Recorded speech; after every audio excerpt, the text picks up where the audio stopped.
you check the children. Show a little match sometimes. Hi, I'm Chucky. Wanna play? Sometimes that is better. You're gonna need a bigger boat. Hey everyone, welcome back to the Horror Show. I'm Cecil Laird. And Jaime and Fuego here. And we are here to do a review of something that's about a year old at this point. My I fault. watched it when it first came out. My fault. But now that the second season is about to drop, we are here to discuss the first season of the Jordan Peele produced The Twilight Zone reboot. Indeed. And I'm not going to be here the entire time, you guys. Fuego just watched these. I watched these a year ago when they initially came out. Mm-hmm. So here's my take on it. And I was talking to people online and in comments on Facebook and stuff that actually watched it.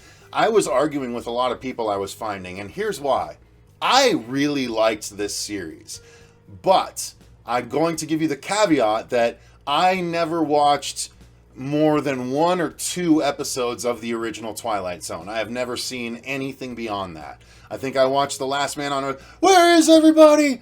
Where did everybody go? And I think I watched that only because it was used in a popular commercial in the 90s. It was spoofed in a popular commercial. So you didn't see How to Serve Man? Or to Serve Man? No, but I one know The with all the Simpsons aliens spoofed it where he coming? keeps brushing the book off. How to Serve 4 Man. Yeah. How to Serve 4 Men and, you know, like, yeah, no, I never saw that. I saw the end where the perfect looking girl was like ugly because she didn't look like a pig monster. Mm-hmm. That's another iconic one. The guy with all the glasses, where he breaks his glasses. When The he's guy with all you the can't books. read, yeah, exactly, right? So I know from Twilight Zone, I know what the point is. And I think that's probably why I liked this so much, is that I was divorced from all of the attachment from the original. I didn't have that baggage going into this. So to me, this was just a really cool American Black Mirror, you know, that wasn't technology based. That's what it felt more like to me than the Some Twilight episodes Zone. were definitely stronger than others, but ultimately I really dug. As you guys know, if you've been fans of the channel for a while, you'll know that Fuego and I specifically are big anthology fans. Whether written We or on love screen. anthological storytelling. So, anthological storytelling, for those that are unaware, is short stories within a longer telling of said stories. So, an hour-and-a-half movie might have 4 or 5 stories. That's an anthology. A comic book might have 3 stories per comic. That's an anthology. Night Shift, Stephen King, collection of short stories like, you know, Children of the Corn, Sometimes They Come Back, The Mangler, short stories. So there you go. Anthology, right. So that's what we're talking about here. And same with Black Mirror. Black Mirror is a technology-based anthology show. And this is just a modern Twilight Zone weird anthology complete with spins on some of the original Twilight Zone episodes, One like in particular. Terror at 30,000 Feet, right.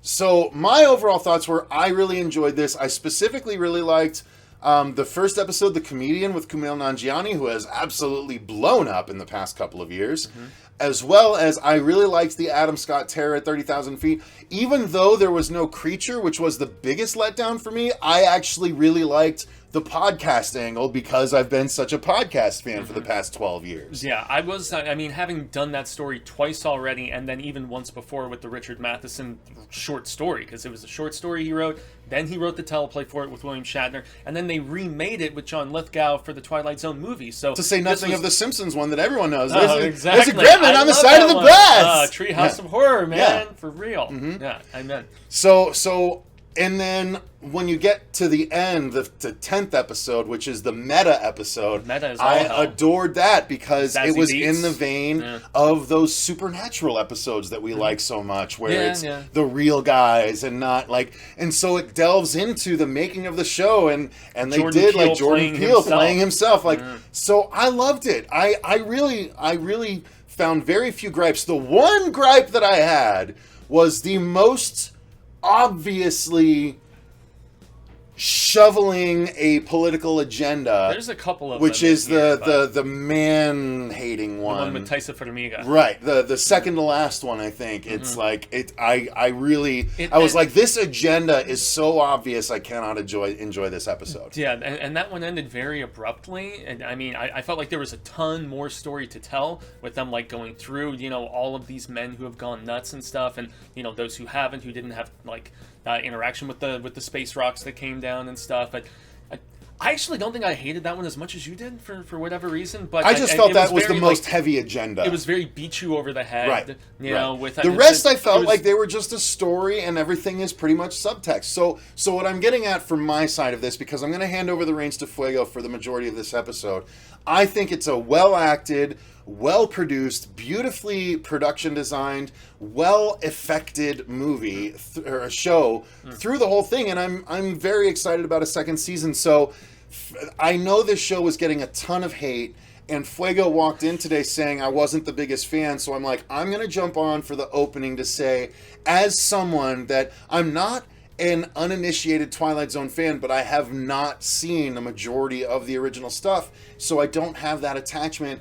I like anthology stuff. I thought this was a great example of a recent anthological story told on TV that is horror adjacent. It's definitely not all horror, but there's a lot of horror aspects to it. So it's definitely more so thriller, and then with the sprinkle of sci-fi, like the episode where they went to Mars, and I don't even remember that. So that's my point. My recollection is mainly 3 episodes at this point. So this is where I'm going to. I bid you all a very fond farewell. No, I'm going to pass the reins on to Fuego here. Yeah. I mean, Cecil being here briefly for a counterbalancing opinion, because I'm who he described at the beginning. I'm the guy who stayed up all night, like sleepover status with my best friend growing up, watching the 24-hour Twilight Zone black and white marathons on Labor Day and Memorial Day. They would do those in syndication when I was a kid. So I've seen tons and tons of Twilight Zone, and, well, we'll get into it. So we'll get into it. All right, I'm not going to hold you hostage, Tag man. in, buddy. Tag in. Yeah. Oh, you COVID motherfucker. I'm not symptomatic. I guess that doesn't really matter, but... Anyway, everybody, so yeah, as I just divulged, I am one of those people who holds the franchise in very high regard. I've watched a good chunk of the 80s revival. Unfortunately, I watched some of that UPN, the United Paramount Network revival that they did like 40-something episodes of with Forrest Whitaker hosting. That's definitely the worst of the Twilight Zone series. This is better than that, because this is of a higher production value. Monkey Paw, which is Jordan Peele's team, they actually were the ones who produced this. It's him working in conjunction with Simon Kinberg. Simon Kinberg's very hit and miss, if you guys saw Dark Phoenix. And so, I mean, he's better from a producer standpoint, and, a few... yeah, but, Kinberg, I think is a better producer, EP, and occasionally, but yeah, I guess he wrote The Last Stand too, so what the hell am I saying? Anyway, Kinberg is hit and miss, but it was him working with Jordan Peele. I know there was one other person who was in play with developing this, but, from an acting standpoint, from a production standpoint, it is a very slick, it's a very great looking show. There is a lot of very solid, like borderline A-list or at least like very B-plus list people. You've got John Cho in an episode. You've got the aforementioned Camille Nanjiani, Adam Scott. You've got Jacob Tremblay, and he's in the same episode as John Cho. You've got Stephen Ewan from the Walking Dead, Glenn, man. So there's you've got Greg Kinnear is in another episode. So there are a lot of like very reputable, familiar faces that are on the show. We already talked about Taissa Farmiga, and I've been a big fan of hers ever since that first season of American Horror Story, and then also Final Girls is another great one with her. So you've got the great talent on screen. You've got a decent budget, to make these look like elevated television. This is CBS All Access, so they are given free reins. So it's R-rated, but more so R-rated in just the language. I don't know if that's just the Viacom company and some of their stipulations and whatnot. They can drop F-bombs, they can talk raunch about sex and stuff, but there's really very little violence to speak of. That is definitely of the Twilight Zone ilk and, just kind of framework, is the fact that it was never an excessively violent show. So I guess that makes sense, to a degree, but it did not have the same spirit, in my estimation, of the original show, and to a lesser degree the 80s revival and whatnot. But that's not to say there aren't episodes I didn't like, but this felt way more Black Mirror than it did Twilight Zone. It's almost like in some ways when Stephen King, he was the inspiration for Stranger Things, okay, and then he comes back and he's like, oh, I'm going to do The Institute. And The Institute was essentially him trying to out Stranger Things. This was the Twilight Zone brand coming around and saying, okay, Black Mirror kind of outdid the last two things that we did to a significant degree. So let's try to out Black Mirror with having very heavy social commentary, political subtext, stuff like that. I'm a registered independent, so I don't really lean heavily towards the left or the right, the red or the blue, but it's always very obvious to me when the storytelling is heavy-handed. And there's some episodes where it works, and there's others where it doesn't. The one where it works, and works to a chilling, horrifying degree, probably the best episode of the season. It's an episode called Replay. And with everything that is going on in our country right now, with, and this is not me trying to get political, okay? But everybody knows about the protests that are transpiring, and some of the gun violence, some of... Here in Arizona, we have different racial profiling that happens sometimes, and there is most definitely other stuff of that variety that's going down. And this episode hits it hard. You wouldn't expect anything less from somebody like Jordan Peele to, being behind stuff like Us and Get Out. Replay is the most hard-hitting and tough-to-watch episodes of anything in this entire first season. It's rough, man. It's really rough. And as a Caucasian person, as a whitey man, a gringo, as we say here in the Arizona desert, man, the deadly desert, I can only attempt to imagine and empathize. It's far beyond anything that is really even feasible or properly comprehensible. And that is about this mother who has her father's vintage video camera, and she is filming her son, who is about to go to college in Virginia.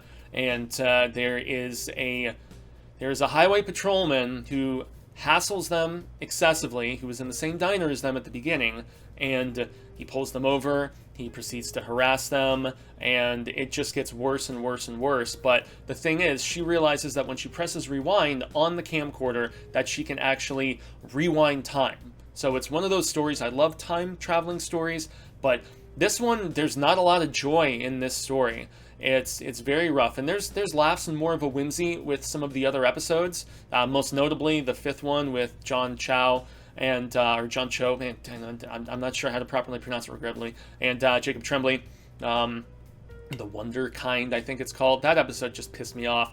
It's just dumb. I know it's about Trump.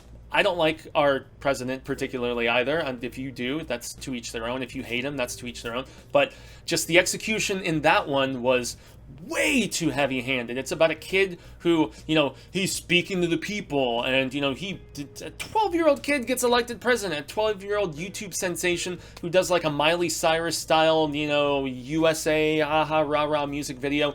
It's stupid. I hated that episode. I thought it was absolutely idiotic. Whereas Replay was insanely effective, startling, and it was almost like when I was reading Life of Chuck, the first part of Life of Chuck, the new Stephen King story, which is about apocalyptic, doomsday, end-of-the-world stuff, and, these trying times and all that. This was when, a virus with the number 19 in it was the biggest thing that we had to deal with. But, yeah, Replay, as far as this woman and her son just doing the scenario over and over and over, of encountering this highway patrolman, and each encounter being worse and worse as she tries to redo it, tries to escape. It's not happening. That one will punch you in the gonads, or whatever you want to say. So that's the best episode of the season. There's others that are strong. The Camille Nanjiani, I really enjoyed that one. Tracy Morgan makes a guest appearance, which is cool in it. It's about a comedian, and what would you do to attain the success that you have desired so badly, but, at what cost? What would you be willing to sacrifice? I saw The Twist a Mile Away. It's decent, and I felt the same way about the Adam Scott, the redo of the plane, used to have a gremlin, Terror at 40,000 feet or whatever it was, the original Richard Matheson that they reimagined for this. I'm glad they did something different, but the ending is just dumb as all hell, and it's silly, and it's ill-effective in that regard.